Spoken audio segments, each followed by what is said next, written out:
Hello guys. आज हम लोग सोल्व करने वाले हैं क्लास 12th का चैप्टर इन सॉल्यूशन का 17th एक्सरसाइज क्वेश्चंस। ठीक है ना। तो पहले क्वेश्चन को ध्यान से रीड करते हैं, फिर क्वेश्चन को सोल्व करते हैं। The vapour pressure of water is इतना। गिवन क्या दिया हुआ है आपको? आपको दिया हुआ है गिवन गिवन आपको दिया हुआ है वेपर प्रेशर ऑफ वाटर, यानी कि आपको दिया हुआ है पी नॉट ऑफ H2O। कितना दिया हुआ है? 12.3 kilo pascal.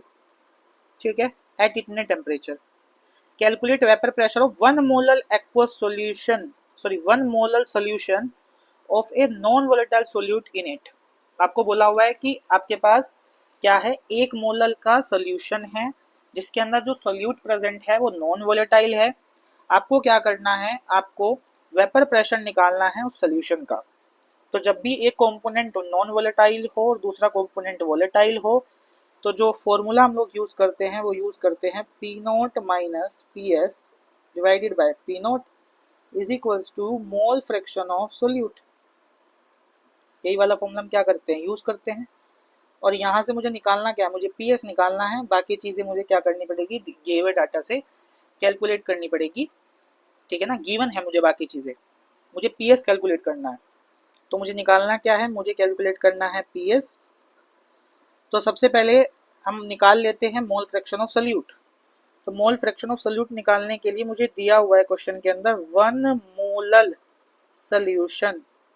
Now what is the meaning of that word 1 molar solution? Molar word आया है मोलैलिटी से।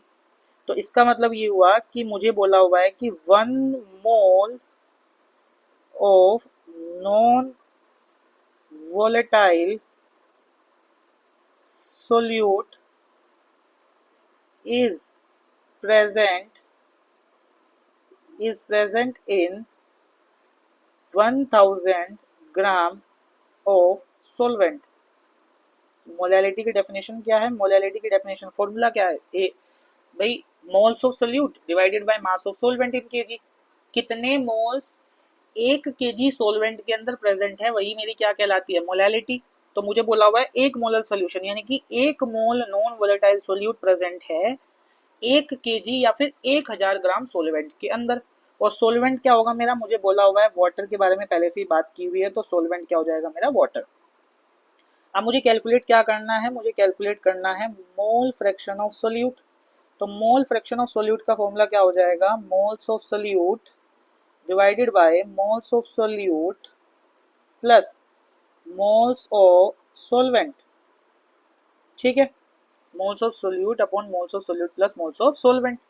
और मोल्स ऑफ सोल्यूट मुझे क्वेश्चन में पहले से ही दिया हुआ है, अभी मैंने इस लाइन में लिखा तो था।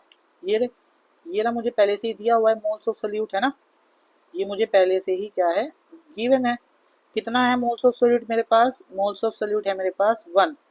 तो मुझे निकालना क्या है, मोल्स ऑफ सोलवेंट निकालना है। उसके बाद मेरे क्या निकल जाएंगे, मोल फ्रैक्शन।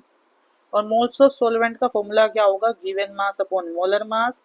और सोलवेंट का गिवन मास कितना है, 1000 ग्राम। ठीक है ना। और मोलर मास कितना होता है, 18। और इस वाली कैलकुलेशन को आप याद रख लेना, क्योंकि ये बहुत जगह यूज आएगी। ये होता है आपका कैलकुलेट करने के बाद 55.5।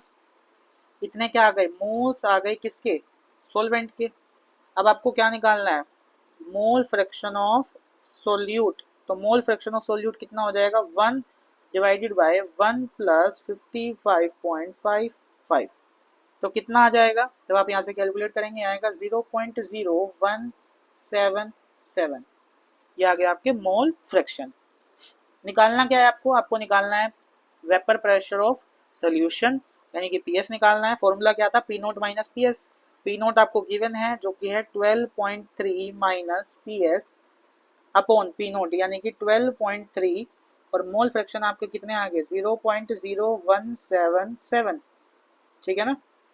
और जब आप यहाँ से पी एस कैलकुलेट करेंगे तो जो आपका पी एस निकल के आएगा वो कितना आ जाएगा, 12.08 किलो पास्कल। आई होप आपको समझ में आया होगा। मिलते हैं नेक्स्ट वीडियो में। Thank you and have a nice